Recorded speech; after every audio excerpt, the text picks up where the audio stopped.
Hello and welcome to another edition of The Tigers Down Under. I'm your host, as always, Alex, and with me once again I have Logan. Good evening, Alex, and everybody. Good evening. It's yet another pretty miserable week to report on, and I think that's 6 Premier League losses in a row now, which equals our worst ever run in the Premier League. 1-0 loss to Watford. First time in 10 years that a team has won without a shot on target. Logan, can we get a break? We're asking the same question, and it does seem that way that we aren't getting a break at the moment, and we're just praying for one in the not too distant future. But you're right, everything that we seem to touch at the moment just isn't working for us. How did you see the game? I mean, it seemed to be an improved performance from our last couple of games. I mean, we had 6-1 against Bournemouth, and we had 2-0 against Stoke, and 1-0 now against Watford. So it does seem that we're sort of progressively getting better, at least in terms of defending. But how did you see us both in defence and up top? Yeah, I think that one of the things that we kind of harped on when Phelan took over was this new brand of attacking football that we weren't really accustomed to seeing under Bruce. And it almost seems that, to me, or it certainly appears to be, that since we've kind of been in this form slump, it's somewhat damage control. And it looked very, very evident kind of from the start of the game on Saturday against Watford that we were pretty much there to be as kind of resolute defensively as we could. And then if we had any chances or any chances going forward, then we would kind of try to take them. But you can tell that there's a very kind of damage control approach at the moment. It reminds me a bit of Hernandez coming into the side last season in the championship, and with a striker you just kind of want one to go in off their backside or off their knee or something, dodgy deflection just to get them up and going and a bit of confidence. And I feel like that's basically what we need at the moment. We just need a dodgy penalty or a deflected goal or something to give us a lead in the game, give us something to hold on to, and then suddenly give us a bit of confidence. Yeah, that's exactly right. And you start to wonder where that's even going to come from at the moment, because realistically, every single time we get into that final third, there just seems a real panic about us, and you just never really got the chance or felt that against Watford that we were going to cause them any real problems. Yeah. A bit of a fallout from last week's game against Bristol City was that Diomande was suspended for 3 games for a bit of a whack to the back of the head of a Bristol City player, which has pretty much tied Phelan's hands in terms of who to play up top if we want to go with 2 up top, with Keane kind of holding his spot with Hernandez. We've seen him in a couple of games now. What have you made of Keane, and do you see him as sort of having any sort of first team starting future at the club at this stage? Yeah, at this stage, I haven't seen enough of him to kind of warrant his spot in the first team.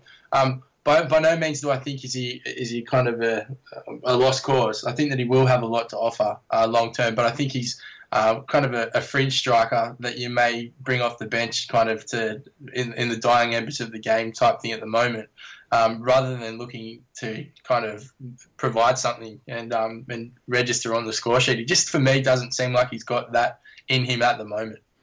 I'd almost be quite happy to see Henriksen pushed a bit further forward to play behind Hernandez, a bit in that Diame role that we saw last season, because Henriksen looked quite tidy on the ball, but I just felt he was playing quite deep, and so might have had his hands tied a little bit in terms of what he could do going forward. Yeah, that's certainly an option, and I honestly thought the same thing. I've been quite impressed with Henriksen. While he kind of hasn't really had the best chance to shine because of the type of football we're playing at the moment, I think that he's quite a tidy prospect. Yeah, so that's certainly one that's promising for the future. On the negative front, Clucas on the left wing-back position. Tymon looked quite good there, or seemed to have good reports of him there against Bristol City. But he was replaced in the game by Clucas at left wing back, and I think it was Amrabat for Watford who pretty much exposed him every single time on that left side and got quite a few crosses in, and ultimately the winning goal came from that side. Is it a bit of a concern that Phelan didn't really address that or do anything to sort of shore up that side of our game? Yeah, it certainly was. And I think it's kind of a case of, at the moment, probably, as I mentioned before, with the type of football that Mark Phelan seems to be taking the approach with, is Clucas has looked really good for us in the middle, and it's probably been kind of one of our brightest sparks in an otherwise dull run. At the moment. So for him to shift to the left, whilst we kind of touched on it last week, that it was almost going to be somewhat necessary, and then obviously we had the dilemma is do you risk Timon or do you give him his first chance when he is so young and relatively, well, certainly unproven at the Premier League level. But because Clucas was shifted out there, it really did kind of, I couldn't really see where Phelan was thinking or what his thinking was behind that, particularly when it was so obvious that Clucas was just going to continue to get treaded. And he didn't even really change the setup to kind of give Clucas any support. So I'm with you. I was certainly confused and concerned that Phelan didn't change that. And then there was also a lot of speculation, both on this podcast and in other areas, about the goalkeeper situation and whether Jakupovic would hold his place after the Bristol City game. And before the game, there was a bit of I think that Burns tweeted out a photo of Marshall in the centre circle with a couple of players who all seemed to be likely to be substitutes, and there was a bit of speculation that maybe the move had happened. But as it turned out, Marshall continued to start the game. Does that basically suggest that Jakupovic doesn't really have a chance to work his way back into the starting side? I don't think so at all. I think that that Mike Phelan was trying to show faith in David Marshall because I think that in his head, David Marshall is his number one at the moment, or maybe for the future as well. Whilst there was a lot of pressure for Yak to kind of get the recall, I think that this is a sign of Phelan kind of putting his eggs in one basket, kind of, and giving Marshall the faith that he kind of needs in the hope that will kickstart him. Yeah, so hopefully that'll be the case. He did look a lot better, and obviously the goal that he conceded was a pretty unfortunate one coming off Dawson. Were there any other players that stood out to you from a positive point of view?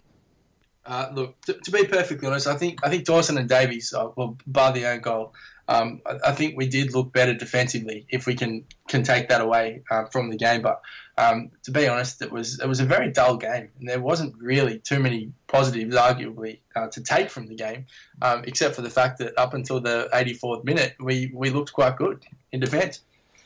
So with that defeat, we've kind of slipped quite deep into that relegation zone, and there are two other sides alongside us who are somehow worse off than we are, and we'll talk about them briefly now in a segment where we look at the other sides in that relegation battle with us, and that's Swansea and Sunderland.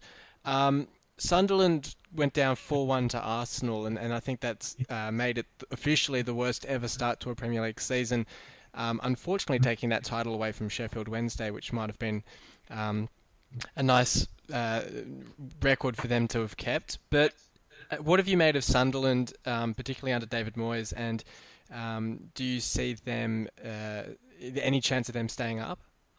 I think this is finally the year where we see killed off, and rightfully so. I think they've been hanging on by a thread for the last couple of seasons, and I just can't see with any hope that they're going to find a way to get out of it this year. There is a long way to go, but they really, even for the team they have on paper, they just don't look like they're showing any signs of life. And I would not be surprised to see them go down. That's for sure.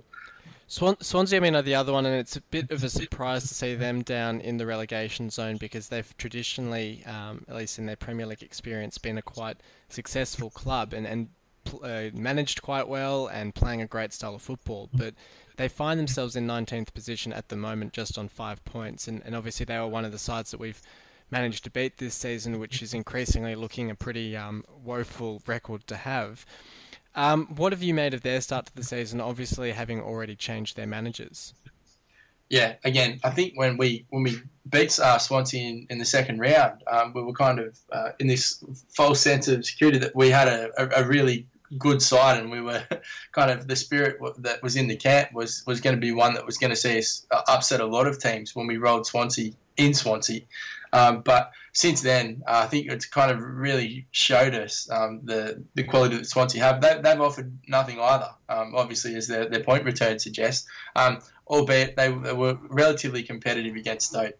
And I do think that they are a much better chance of survival than what Sunderland are. And I think that there's certainly not dead and buried yet, but from a Swansea fan, that they would be ropeable at the moment, I would imagine. And then speaking of Sunderland and those sides from the North East, we had the draw for the EFL Cup after we recorded our last podcast, so I haven't had a chance to ask your thoughts on drawing Newcastle in the Cup at home. Yeah, I think it was a really good fixture for us to get. I think we spoke about how much hope that we had that we would draw Leeds, and then there was kind of that inevitable feeling that we were probably going to get Arsenal. Yeah. So it was somewhat of a surprise to see Newcastle, one that I'm not too unhappy with, and it'll be nice to see Mo Diarmi back against us, and hopefully the fans are very vocal in giving it to him. Well, I was going to say, there was a bit of a discussion I had with Mitch after that draw about whether he'd get a positive or a negative reaction from the crowd, because obviously he scored the goal to get us back up into the Premier League, but then pretty much in our darkest hour, right after Bruce had left, he then ditched us for Newcastle. So there's a bit of a, I guess, mixed perception of him at the moment, I would have thought, amongst City supporters. So do you see it as being a positive reception for him, or perhaps a bit more animosity from the terraces? I think we're going to be very quick to forget, and I think there'll be a lot of animosity. I don't think that the Tigers faithful will hold back in any way.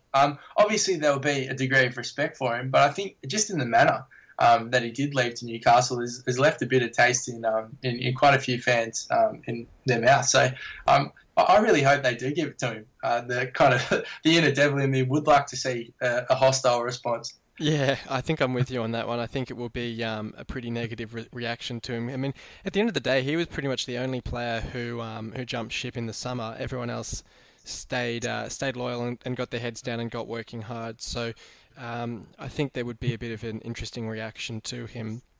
I'm with you. I mean, before the draw, I think Phil Buckingham tweeted out saying as long as it's not Southampton away, he'd be happy. And there was that sense that we've had a lot of those long-distance South Coast-style clubs away from home in the Cup. And it got to a point where there was us, Newcastle, Southampton and Arsenal left. And I just looked at it and went, geez, well, we're either going to be away to Southampton, as probably the worst-case scenario, or would get Arsenal again, as we always do. And so the odds seemed quite against the fact that we would get Newcastle at home. So pretty happy with the way that turned out. After this short break, we'll talk about the Southampton game coming up, and I'll ask you to see if you've got the answer to it. We've scored one goal against Southampton in the Premier League, so I'll see if you can name the player, but we'll do that right after this clip. And France still waiting for his opportunity to come on. Pedersen, a lovely little ball through the legs of Osland to find Brian Hughes, who's motoring her away now. Hughes, Campbell, can he bring it down under a bit of pressure? Too many defenders around him. It goes out to Marnie. Oh, what a strike from Dean Marnie! It virtually burst the net in that left-hand corner. It's 4-0 to Hull City, and Southampton are indeed getting mauled by the Tigers. There can be no question of that. So we've just heard there one of the 5 spectacular goals that we scored against Southampton back in 2008, back in our promotion season out of the Championship under Phil Brown, which seems like a distant memory at this point, as the last time we actually beat Southampton in any competition. But I asked you before we listened to that, Logan, if you could name the player who scored our one and only Premier League goal against Southampton. Do you actually remember who it is? I remember the game that we scored against them, and I think, you correct me if I'm wrong, I'm pretty sure it was the maybe 2012-2013 season. And I remember I was on the other side of half-time, and we had a very dire strike force at the time. And I think it was either Danny Graham or perhaps Yannick Sagbo. Yeah, it was Yannick Sagbo, in fact, so you've got a good memory there. That was a wild guess, but I think we ended up losing 4-1. And that's the one. It kind of gave us a glimmer of hope. And then, from memory, Southampton kind of killed it off later in the game. But It's Yannick Sagbe. That was a very good guess. Yeah, I remember from that game that they just absolutely tore us a new one, and that was back when they had Lallana and Lambert and so on playing at the peak of their powers in that. It must have been their second season in the Premier League, so maybe Pochettino was manager at that point. I'm trying to remember. But they were certainly playing with a very good style of football, and ever since then they've seemed to have our measure. The last time we played them at the KCOM, the KC as it was then, was ironically a game where Jakupovic had a pretty poor clearance right to Victor Wanyama, who basically knocked it in from quite a distance out. How do you see this game? I mean, if we lose this game, it'll be our club record worst losing streak in the Premier League. Do you see us any chance to get a point or even a win in this one? Look, I think, as you mentioned before, we're kind of clutching at straws at the moment, and we really just don't look to have any flow in attack. I would certainly take a point for this one, but I have a really, really bad feeling that it's sadly going to be another loss to add to that ever unimpressive record that seems to be going. Do you envisage any changes to the starting lineup from Phelan? It'll be interesting. I would be very surprised to see Sam Clucas back on the left, given what happened last week. Whether that means Josh Tymon gets called into the squad for the first time, I'm not sure. But I think if there are any changes, it will certainly kind of centre around Sam Clucas. Speaking of Tymon, we should also give mention to Jared Bowen, who made his Premier League debut in the last few minutes against Watford, which was obviously a great achievement for him and really speaks wonders that the academy of the club has progressed in leaps and bounds, because there was a while there where the academy was just so detached from the first team, and now there are these players bridging that gap. I mean, Greg Lua played minutes in the Championship last season. To see Bowen now coming through, Tymon also coming through, is really promising and really exciting to see, even if they're not necessarily local lads. I know Bowen is, I think, a product from Brighton, if I'm remembering correctly, and obviously Tymon is a local lad. So there's been a bit of talk as well in terms of Tymon's contract issues, and I think Everton and Arsenal scouting him after that Bristol City game. What do you make of it? Do you see him having a future here at the club, or do you think his future lies at elsewhere at maybe bigger and better things? Yeah, I think it's always hard to tell. It's very early on, and the way that particularly we're playing in the Premier League at the moment, it almost makes sense to throw him in and give him some experience. But at the same time, I think given the style of football we're playing, he may not be given the best opportunity to flourish. So, I mean, I wouldn't be surprised to see him end up on loan somewhere if we are indeed to go into the transfer window in January and look for some attacking options, or in Tymon's case, if one of the big boys were to come in and swoop on him. But it will be interesting to see what happens with either of them. But I think it's still too early to make a call. It'll certainly be interesting as well to see how Phelan lines up our attack and whether he sticks with Keane up top for a fourth game in succession, because there is something to be said for giving those strikers or players in general a bit of continuity with game time to sort of bed them in and give them a chance to adapt to the team and the style we're trying to play, if any, at the moment, I suppose. Because, I mean, when he first played against Bournemouth, Keane did look quite lost and at sea and didn't really know where to run or how to really chase the ball or make some space for a pass to come in from the midfielders. But hopefully now that he's been playing with Hernandez for a few games, he may well pick up a bit and really, you know, all he needs to do is knock one in and maybe he'll be off and running. Do you see Phelan sticking with Keane in attack, or maybe Henriksen or Mason even, or just playing a lone striker might be the way forward? I think I'm in agreement with you. I would like to see Henriksen play further up and get that chance. But I do think that Phelan will stick with Keane. I think that it's almost a forced change, well, to keep that same because of the Diomande suspension, what you mentioned earlier. So I think that we're going to line up very similar up front. I think it will be Keane and Hernandez. And then from Southampton's perspective, they've obviously been in quite good form, even though they lost last time out to Chelsea 2-0. What have you made of their start to the season? I mean, they seem to start the season a little bit slowly under their new manager. They had Europa League football as well, but they seem to have sort of righted the ship in both competitions and really look to have a full head of steam, and are looking like the same old Southampton. Yeah, I think you're exactly right. I think Southampton now have kind of got the respect of everyone in the competition, and they're certainly seen as one of the real threats to the Europa spots, and that you kind of get the feeling that they're much better than the bottom half of the table teams, and every single time they do go out and challenge those big boys, they give them a real go. So. It's certainly at St Mary's.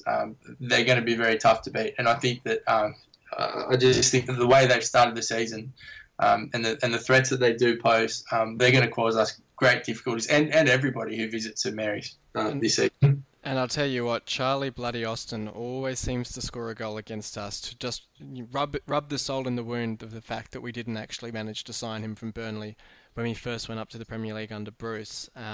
So, I mean, I think it's almost a banker that he's going to manage to score again this weekend against us. Redmond's probably the other one who's their main attacking threat at the moment, and I remember him from both his Norwich and also Birmingham days as someone I really was quite keen for us to sign. And I remember when we went after Snodgrass from Norwich, I was actually much more keen on us trying to get Redmond from them, but I suspect he would have been a bit more expensive.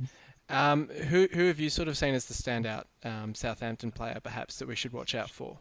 Yeah, I think you're right. I think Charlie Austin is probably the one that seems to give us nightmares from particularly his time in the Championship. And we know, given the kind of transfer speculation when we had him and we didn't have him, and then he failed his medical for a £5 million deal, which is still arguably the saddest moment in recent times for us. So I think you're right. I think he's probably the person that sparks fear into me come Saturday.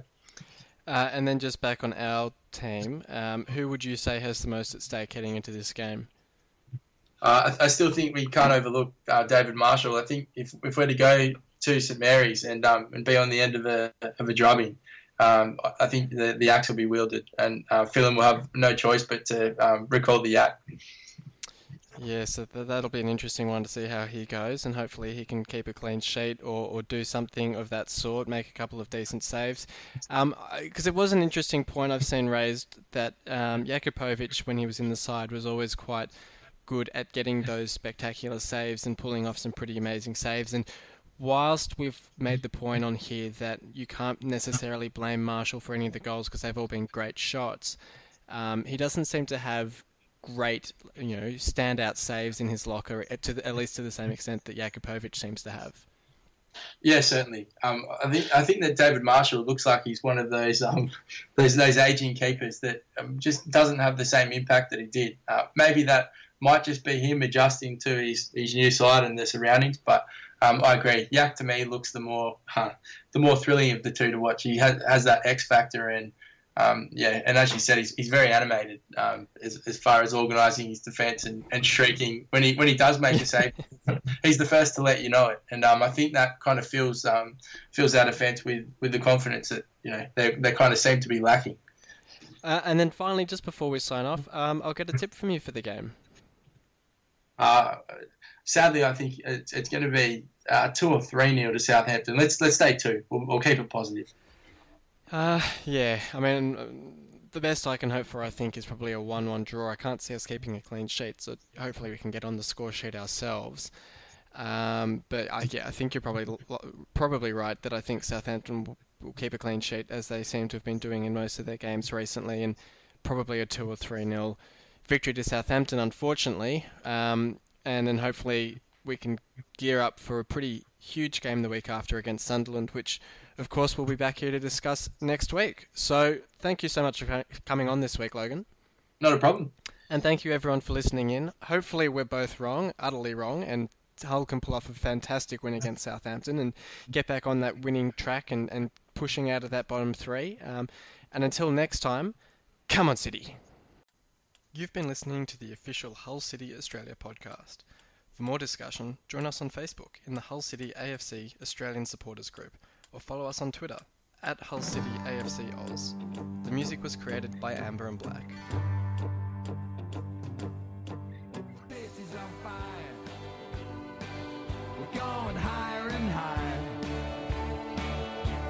There's no turning back, 'cause you're amber and black till you die.